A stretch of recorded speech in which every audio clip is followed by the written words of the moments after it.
ये क्या है? सुवार्ता। इसको क्या बोलते हैं? गॉस्पेल। इसको क्या बोलते हैं? गॉस्पेल। क्या है?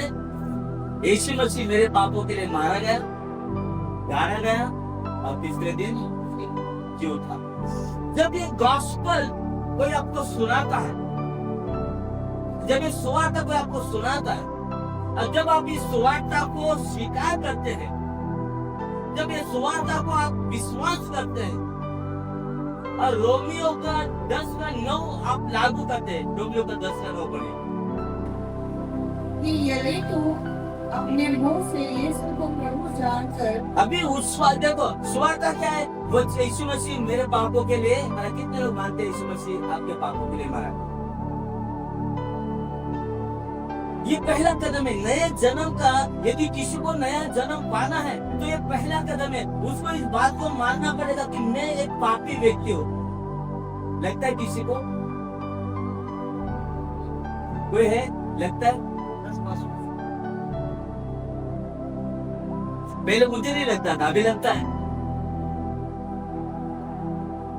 पहला कदम नए जन्म पाने का मुझे ये कबूल करना कि मैं ये पापी। क्यों? क्योंकि यीशु मसीह पापियों के लिए मरा है, धर्मियों के लिए नहीं मरा।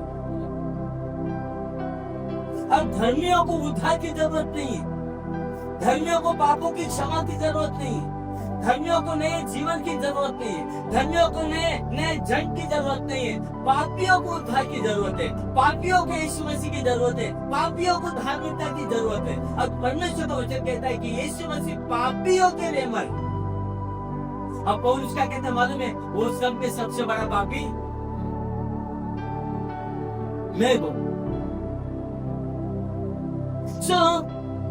यीशु मसीह पापियों के लिए मरा, गाड़ा गया, तीसरे दिन जिंदा हुआ। ये सुवार्ता जब हम सुनते हैं, अब इस सुवार्ता को जब हम लोग विश्वास से स्वीकार करते हैं, कबूलते हैं। हाँ 10 का उसको पढ़िए वापस से।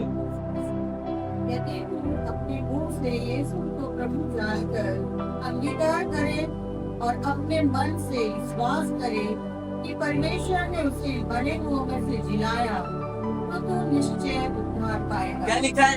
मन में। Fish Bible, you got fish Bible? Please read.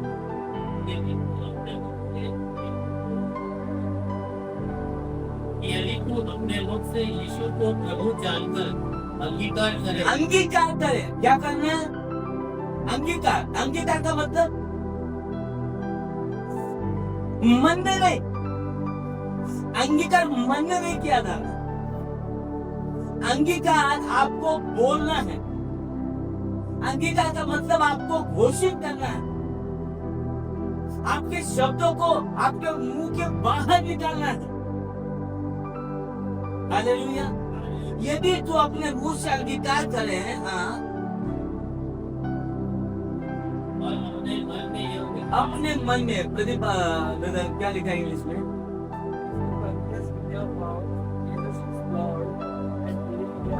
I believe in your heart.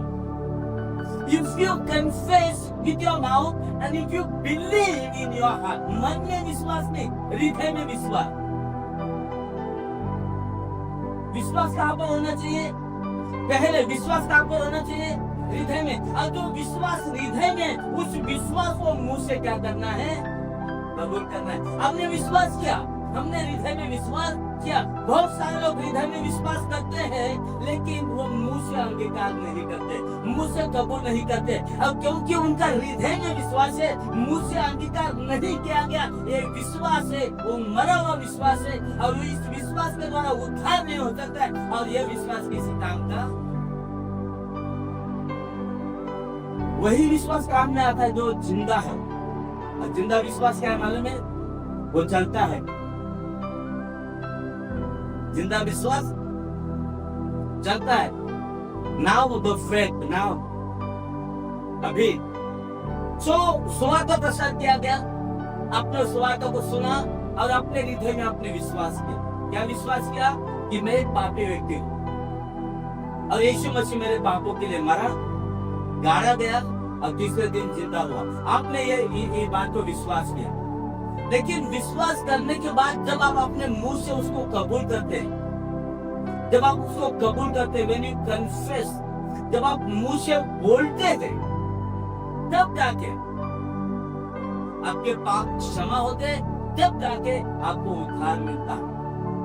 यदि तू हृदय में विश्वास करे, मुंह से कबूल करे कि यीशु प्रभु है और परमेश्वर उसको मुर्दों से जिलाया, तो तेरा उद्धार होने के लिए, नया जन्म होने के लिए हमें हृदय में विश्वास करना है, परमेश्वर के वचन को हमें विश्वास से स्वीकार करना है, ग्रहण करना है और मुंह से कबूलना है। जब हम विश्वास करते हैं, हम मुंह से कबूलते हैं कि यीशु मसीह मेरे पापों के लिए मरा, गाड़ा गया और परमेश्वर ने तीसरे दिन उसको मुर्दों से जिलाया, तब हमारा